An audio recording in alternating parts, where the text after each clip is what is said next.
Hi, my name is Megan Bedos, and I'm going to apply the theory of multiple causation to the disease ehrlichiosis.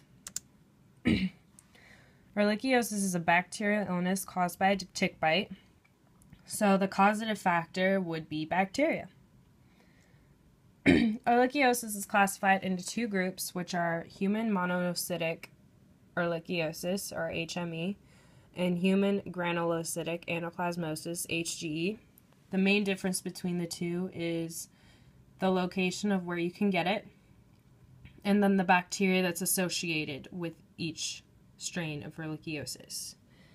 So for HME, it would be the Ehrlichia species, which is Ehrlichia schaffinus and Ehrlichia ewingi, and then HGE would be Anaplasma phagocytophilum.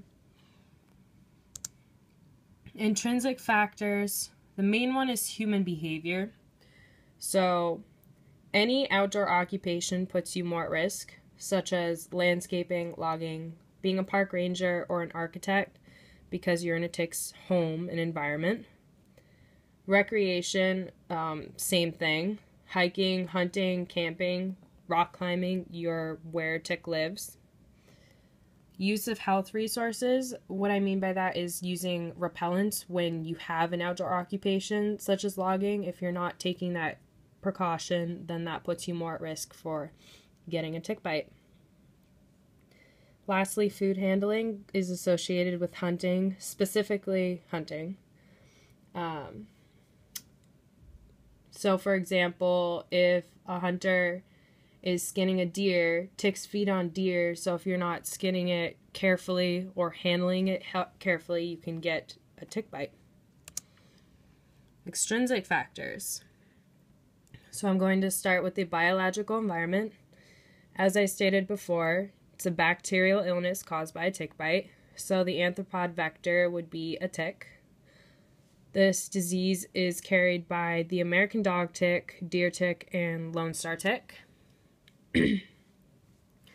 If you happen to be located in an area where a tick's food source is, that puts you more at risk. So, for instance, we live in New Hampshire and we have a lot of deer, so we're more at risk for getting bit by a deer tick. Lastly, the physical environment is a very important extrinsic factor for getting ehrlichiosis. Ticks need a relatively warm, moist climate, so they can't live in anywhere where it's very cold. Tick bites usually happen in the spring, summer, and fall, so that's when you need to be most cautious. The reason why geology plays a factor is mainly because the American dog tick lives near the Rocky Mountains or in rocky areas. And lastly, geography. Ticks are distributed in different regions of the United States. Certain ticks also carry certain strains of ehrlichiosis, so this goes back to whether you'll get HME or HGE. So these are where the ticks are distributed in the United States. The Lone Star tick carries bacteria that causes HME.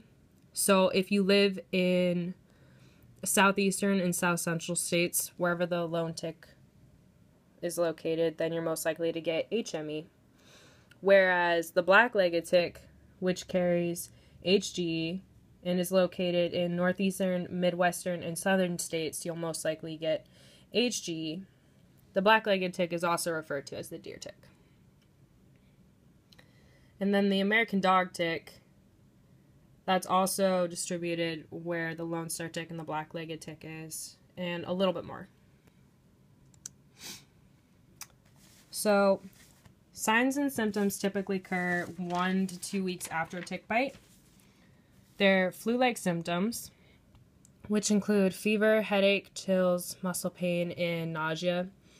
In some cases, a person can develop a skin rash that resembles the rash of the Rocky Mountain spotted fever.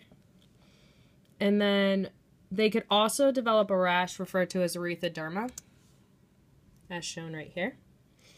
It looks like a sunburn. It's reddening of the skin and peeling, but what's different from a sunburn is that it usually isn't itchy. the rash is not very common. About 60% of children have reported getting it, and less than 30% of adults have gotten a rash, making it not a very common symptom to base a diagnosis off of. If you get any of these signs or symptoms after getting a tick bite, you need to get treated immediately, or complications such as inflamed or swollen, irritated liver and kidneys can happen.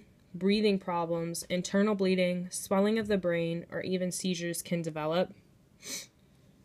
The disease has a very low mortality rate for people with healthy immune systems. So people with prolonged diseases such as HIV and cancer are the ones that really need to worry about that. But if you do get any of these symptoms, take the necessary antibiotics, which is the main treatment, and then in most cases, unless you're in a case where you have a weakened immune system, your immune system can fight off the disease. In other instances, or in severe cases, you'll need to be hospitalized. And here's my web of causation map.